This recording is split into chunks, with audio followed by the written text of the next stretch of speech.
हाय दोस्तों, नमस्कार। आज मैं आपके सामने एक विशेष जानकारी लेकर आया हूँ। हमारे सनातन ज्ञान का जो भंडार है वो असीमित है।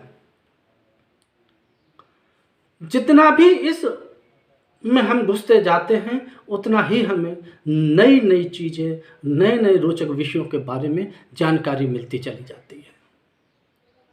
हमारी पौराणिक ग्रंथों में, चाहे आप गरुड़ पुराण ले लीजिए, चाहे ब्रह्मपुत्र पुराण ले लीजिए, चाहे कोई सा भी आप हमारा हिंदू धार्मिक पुराण ले लीजिए, उन सब में हमें सूर्य ग्रहण और चंद्र ग्रहण के बारे में कुछ न कुछ जानकारी अवश्य मिल जाती है। इसी पर आधारित एक छोटी सी कहानी मैं आपको सुनाना चाहता हूँ, और सब लोगों को इस कहानी से अवगत होंगे ही कि एक बार समुद्र मंथन हुआ था।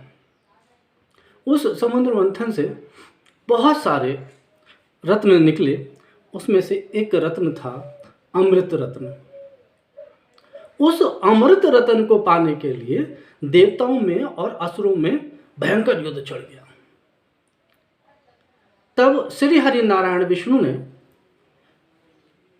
एक सुंदर स्त्री का रूप रखकर अपनी माया से देवताओं और असुरों के मध्य आए। बोले कि भाई लड़ो मत, मैं तुम दोनों को बराबर बराबर रसपान करा देती हूं। सुंदर स्त्री को देखकर राक्षस मोहित हो गए और देवता श्री हरि नारायण विष्णु को पहचान गए। उन्होंने भी स्वीकृति दे दी और राक्षसों ने भी स्वीकृति दे दी। श्री हरि नारायण जो उस वक्त स्त्री के रूप में थे, उन्होंने दोनों को अमृत पान करवाना शुरू करा। तो वो देवताओं को तो अमृत पान करवा रहे थे और दैत्यों को, राक्षसों को वो सामान्य जल पिला रहे थे। अब इसकी जानकारी एक राक्षस को लग गई कि हमारे साथ में छल हो रहा है। तो वो चुपके से अपना वेश बदलकर देवताओं की लाइन में आके खड़ा हो गया। सूर्य और चंद्र देवता जो थे, उनकी निगाह से वो छुप नहीं पाया। जैसे ही उसकी बारी आई, सूर्य ने और चंद्रमा ने श्री हरि नारायण विष्णु को इशारा कर दिया।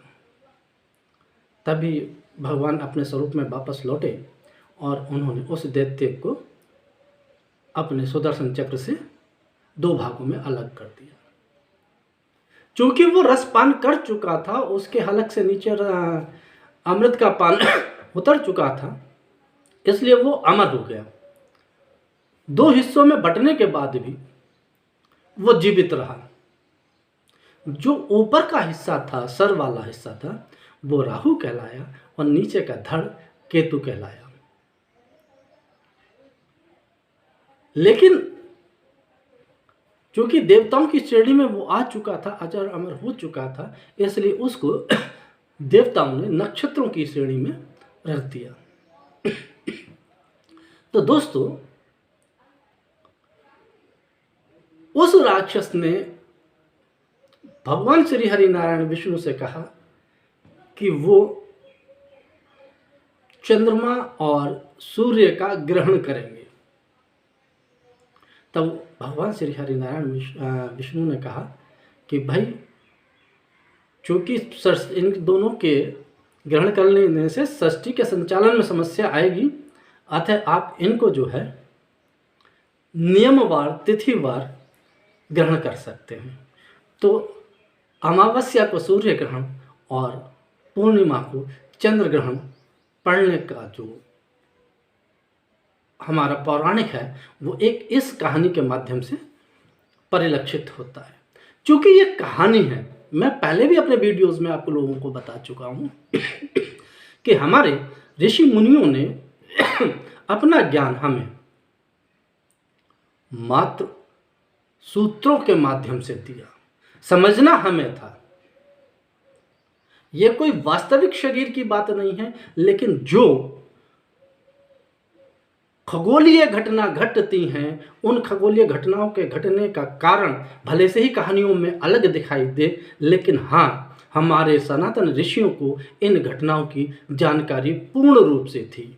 क्योंकि आजकल की तरह उस समय ना तो कोई आईटी का साधन था, ना ऐसा कोई संप्रेषण का साधन था जिससे वो अपने विचारों को, अपने ज्ञान को जनसामान्य में प्रचारित कर सकें।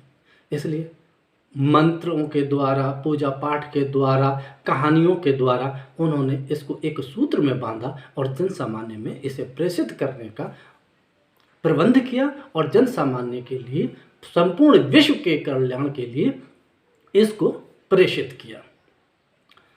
दोस्तों, सूर्य ग्रहण की जानकारी हमें सर्वप्रथम ऋग्वेद से ही मिल जाती है, जो कि हमारे यहाँ सबसे पुराना जो पौराणिक ग्रंथ माना जाता है, धार्मिक ग्रंथ माना जाता है, वो ऋग्वेद का ग्रंथ माना जाता है। इसमें एक जगह एक श्लोक आया है, यम वै सूर्य सर्वभानुस्तमसा विद्यदासुरः अत्रस्तनुव विन्दन्न हयन्य अश्वनुन। अर्थात जब चंद्रमा पृथ्वी और सूर्य के बीच आ जाता है तो सूर्य पूरी तरह स्पष्ट दिखाई नहीं देता है। चंद्रमा के द्वारा सूर्य को अंधकार में घेरना ही सूर्य ग्रहण है, ऐसा हमारे ऋग्वेद में वर्णन आया है। और जो आज का विज्ञान कहता है वो भी यही बात कहता है कि सूर्य और पृथ्वी के बीच में चंद्रमा के आने के कारण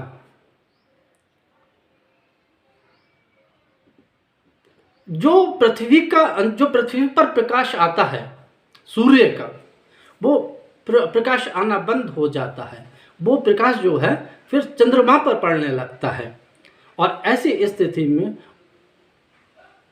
ये सूर्य ग्रहण की स्थिति होती है।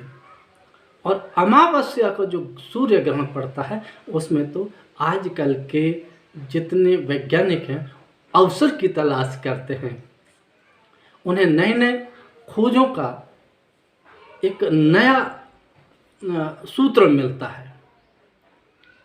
हमारे सनातन वैज्ञानिक इस चीज़ को बहुत पहले ही जान चुके थे, जिन्होंने हमें कहानियों के माध्यम से या फिर मंत्रों के माध्यम से, पूजा पाठ के माध्यम से हम लोगों को बताया।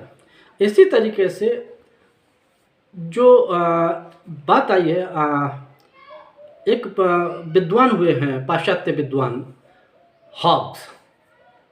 हॉक्स ने ऐतरेय ब्राह्मण पर अपना कमेंट टीका लिखी है, अपना उसका जो ट्रांसलेट किया है उसमें उन्होंने लिखा है कि न सूर्य कभी अस्त होता है न उदय होता है, परंतु जब पृथ्वी से ये छिप जाता है तो रात्रि हो जाती है और जब इसकी आड़ समाप्त हो जाती है तो दिन निकल आता है। ऐतरेय ब्राह्मण में भी दिन निकलने का और रात्रि आने का इतना क्लियर विवरण दिया गया है। ये पाश्चात्य विद्वानों के द्वारा हमारे धर्म ग्रंथों से निकाला हुआ सूत्र है। इसी के साथ ये माना जाता है दोस्तों कि चंद्रमा और सूर्य व पृथ्वी ऐसी स्थिति में होता है कि जब अमावस्या को पृथ्वी और सूर्य के बीच में चंद्रमा आ जाता है, जैसा मैंने अभी आपसे कहा, तो वो उस वक़्त घोर अंधकार रात होती है, क्योंकि पूरी तरीके से चंद्रमा सूर्य की रोशनी को पृथ्वी पर आने से बाधित कर देता है। और पूर्णमासी को चंद्रमा और सूर्य के बीच में पृथ्वी आ जाती है, इसलिए सूर्य का प्रकाश चंद्रमा पर नहीं पहुंचता, इसलिए उस दिन जो है चंद्र ग्रहण होता है। विज्ञान विकसित हो रहा है धीरे धीरे, लेकिन हमारा सनातन विज्ञान अत्यंत विकासशील था। आज इतने संक्षिप्त में ही मैं अपनी बात को यहीं समाप्त करूंगा, क्योंकि मात्र मैंने सूर्य ग्रहण पर आपसे आज चर्चा करने का मन बनाया था। धन्यवाद, नमस्कार।